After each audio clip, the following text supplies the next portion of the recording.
Yo, welcome to Hard Pass. I am your host, Jacques Slade. Today on the show, we've got more Nike and StockX drama, the controversial return of the Black Cement 3s, this week's hottest releases, and of course, this week's Hard Pass. All right, let's start with some hot takes. I want to send a big congratulations to Phil Mickelson. Oh, not for joining the Live Golf Tour because, can of worms and whatnot, but for joining the cast of The Expendables 8. My man looks like he's seen some and is joining Sylvester Stallone's crew for one last heist for the 8th time. Oh, and if you're looking for my hot take on the Live Golf Tour, I think this endeavor is going to soon run into the problem that golf in general has. No one outside of golf fans already invested gives a damn about a rando tournament unless Tiger Woods is contending. It's a major, a tight Ryder Cup, or the best case scenario, Tiger is contending in a major or playing a critical Ryder Cup match. The PGA will endure whoever defects because as a brand, they are bigger than any top-ranked player or group of top-ranked players, except for Tiger Woods. Meek Mill is going through it right now. Despite tweeting that he spends a lot of money at Louis Vuitton, no one is showing him love and offering him the chance to buy the upcoming Air Force Ones. Man, we can't even use the Fresh Prince, how come he don't want me bit and Photoshop Meek on Will's face and the LV logo on Uncle Phil, huh? Damn, Will Smith. Philly guy ruined it for another Philly guy. Jack Harlow is the new face of KFC. Okay, could you imagine the freak out if he was like the new face of Popeyes or Church's Chicken? Oh no, what if Drake hired him to be the Dave and Dave's Hot Chicken? First New Balance, now chicken? Hey, respect the hustle and get that bag while you can, Jack Harlow. Hopefully you don't win a Grammy in the same year a new Kendrick album drops and ruin all the goodwill. Speaking of fast food deals, here is my short list of establishments that I will gladly endorse and create a special Jacques Slade meal for. Number 5, Starbucks. Get that bag, baby. Number 4, Del Frisco's Double Eagle Steakhouse. I'll accept payments in dry-aged ribeyes. Number 3, Coco Ichibanya. Give me all the curry, Japan. Number 2, Silver Lake Ramen, or Slurp It Ramen if Silver Lake gets a slightly bigger star like Giannis. And number 1, Jollibee. The Jacques Slade Jollibee meal would be a 3-piece chicken joy, soda, a cup of adobo rice, a peach mango pie, and an ice cream sundae. Yes, their machine always works. McDonald's. Okay, before we move to the next segment, I just want to play this clip from a few weeks ago. It's like PJ is the Agent 47 of sneakers and he's able to infiltrate the highest levels of the sneaker PE Illuminati and escape without a trace. Well, we called it. PJ didn't bother to wait for co-writer because he just pulled an Agent 47 by himself and borrowed some sneakers from Mello. Still think a Hitman spinoff where PJ sneaks into famous sneakerheads closets ranging from Mello to Chris Paul to DJ Clark Kent to Matt Welty would be fire. And now for the latest in the Nike and StockX drama. As you no doubt already know, the reseller platform has been called out by the swoosh for selling their JPEGs of sneakers. Sorry, JPEGs of generic photography of sneakers that may or may not be in stock, or NFTs for short. Nike is suing StockX for infringing on their intellectual property while at the same time calling out their authentication process, citing their purchases of multiple fakes that were deemed legit and tagged as such by the platform. In response, StockX fired back at Nike saying that behind the scenes, executives at Nike were happy with StockX's verification process and that they would often buy sneakers from them. Now, I don't have a reason to doubt that story is true, but man, that is an eyebrow raiser, especially if it's as common as StockX claims it is. It would be like people in executive positions at Sony PlayStation's division paying someone to line up for them on launch day at Best Buy so they can get an all-digital PS5. As you might expect, public sentiment is behind Nike after this new wrinkle in the story. Not because people are down to support the billion-dollar corporation that consistently breaks their heart every weekend, but because they really do not like reseller platforms. It doesn't matter how good their customer service is or how funny they are on social media, a reseller like StockX is never going to win the court of public opinion. Nike is no saint in this case either, but they are the lesser of two evils. Like, we could blame our capitalist society that encourages bad corporate behavior, like releasing limited sneakers that's scooped up by opportunistic resellers and the lack of discipline by the people who unfortunately set the market by buying said limited sneakers at inflated prices, but nah, let's just keep crying on Saturday morning and hoping for that one hit that Nike knows will incentivize us to keep on trying. We could speak with our dollars and not buy limited sneakers and certainly not buy them at exorbitant resale prices, but that would just make too much sense. Anyways, StockX decided that one way that they could get back in the good graces of the public, if there was ever a time it was good, was to become more transparent about how they authenticate their shoes.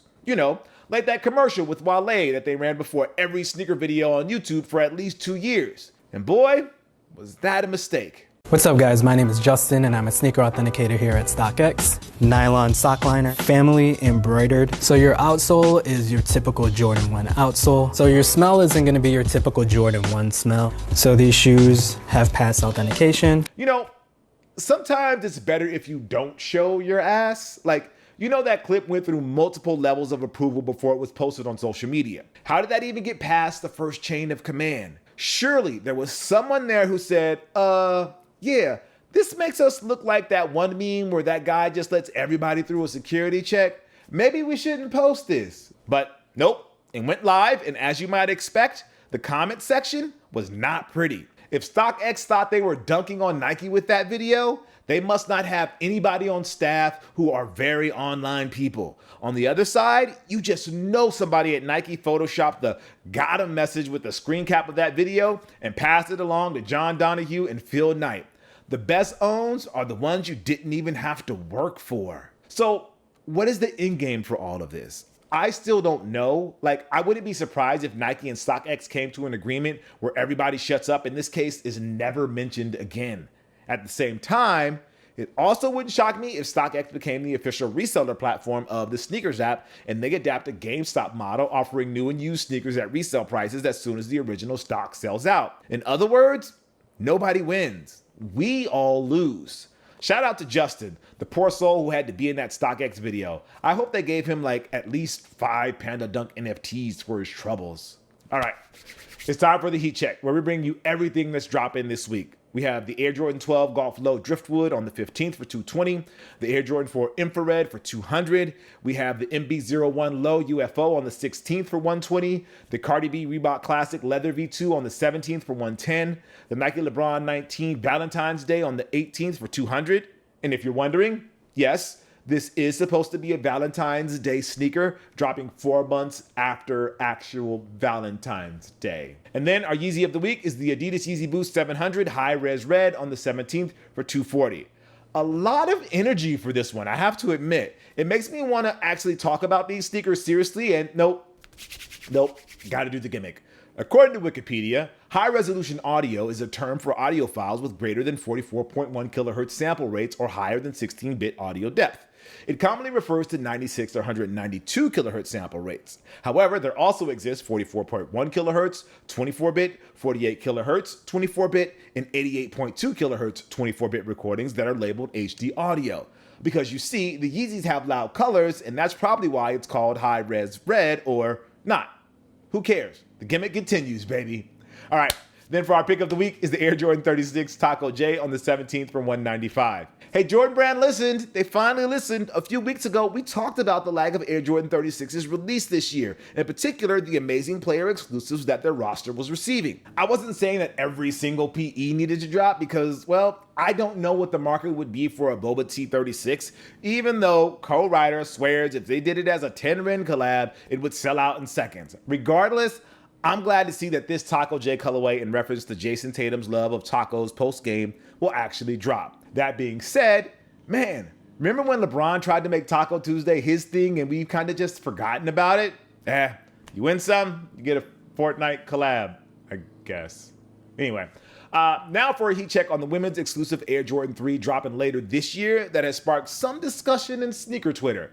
It's the return of the black cement Jordan 3, one of the most iconic Air Jordans ever made, and on most people's shortlist of greatest J's ever. It has been 4 years since the sneaker last got a retro release, so to hear that it will be coming back was a little shocking. Like, 4 years is not that long of a time in between retro drops. But then again, are we really going to say, no, Jordan Brand, don't give us what we want, we can wait? Hell no. Especially when it's a classic like the Black Cement 3s. Give us that all day, every day. Make it the most GR of general releases. If you don't want to do that, set up a pre-order date and I'll grab at least 5 pairs. That should tide me over for a few years until the next time. So yeah, give us the Black Cement 3s. Except it's not the Black Cement 3s. Oh, don't get me wrong. It's the Black Cement 3s, but only kinda sorta. It's black, white, and red in all the right places. The elephant print on the forefoot and heel counter are the same as they ever were. It's the black cement 3s, alright, but it's got some gold in it. Yeah, they swapped out the cement gray on the tongue, eye stay ankle collar, and swapped it out with gold. And some people are upset, calling it blasphemous to mess with such a classic. And I don't want to say that they're wrong because they are entitled to their opinions and it's just a sneaker, but they're kind of wrong on this one. Like I said earlier, the Air Jordan 3 Black Cement is on the short list of greatest J's ever made. So is the Air Jordan 11 Concord and the Air Jordan 6 Infrared. But in 2006, Brand Jordan released the Defining Moments Pack, a 2-box set of classic Jordans in classic styles remixed with gold. We got the Jordan 11 Concord with a gold Jumpman and the Air Jordan 6 in infrared color blocking, but with gold instead of infrared. Yeah. In 2016, as part of their Wings initiative that benefits youth education, we got the Air Jordan 12 Wings, which is basically the Air Jordan 12 playoffs with gold accents. The less we talk about the rub-off upper, the better. Anyway, the following year, Jordan Brand would go back to the well with another Defining Moments pack, applying the golden touch to the Air Jordan 13 and 14. The point is, Air Jordans are no stranger to gold. Whether Michael Jordan was winning championship gold in them or Jordan Brand is releasing special editions. The big difference this time around is that this release doesn't appear to have a special event tied to them. It doesn't look like a Wings edition. There's no accompanying retro that makes them part of another Defining Moments pack. And since they will only be available in women's sizes, shameless dudes will be scooping up the bigger sizes, shutting out the ladies who might want a pair. But that's the game. Anyway, it's time for this week's Hard Pass. We'll take a look at something in the culture that just needs to go.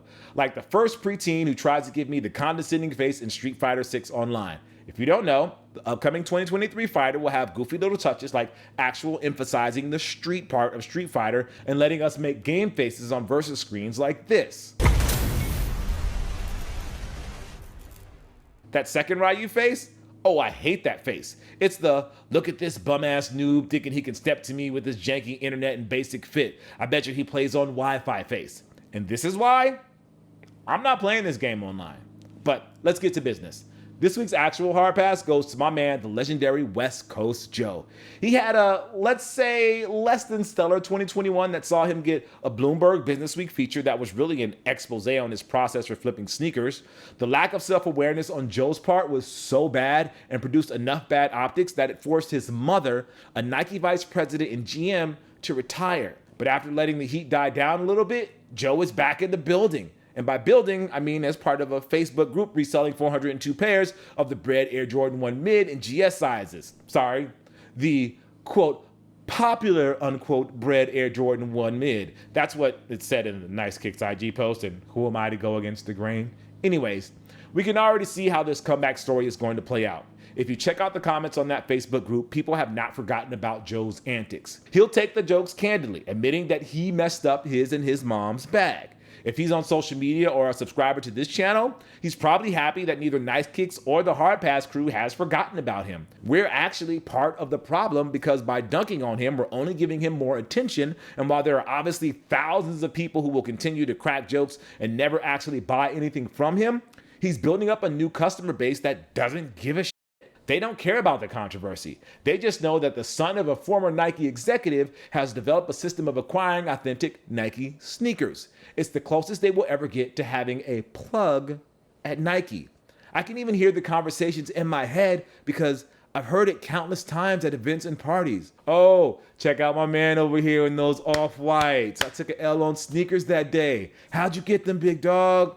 You know, I got that connect, man. Can't tell you who. It's a if you know kind of thing. You know what I'm saying? Yeah, I do, big dog. You don't have a connect. You got Joe. And it's comeback season. All right. That's going to do it for the show. Thank you guys for watching Hard Pass. I'm Jacques Slade. I'll see you next week, but not before we leave you with the listener Hard Pass. Jordan 1s are the epitome of Adidas and Balenciagas. And Adidas and Balenciagas are so overrated. Balenciagas is just making cheap stuff and making us buy it for cheap or for expensive. Bye. Feature me in a video, please. Please.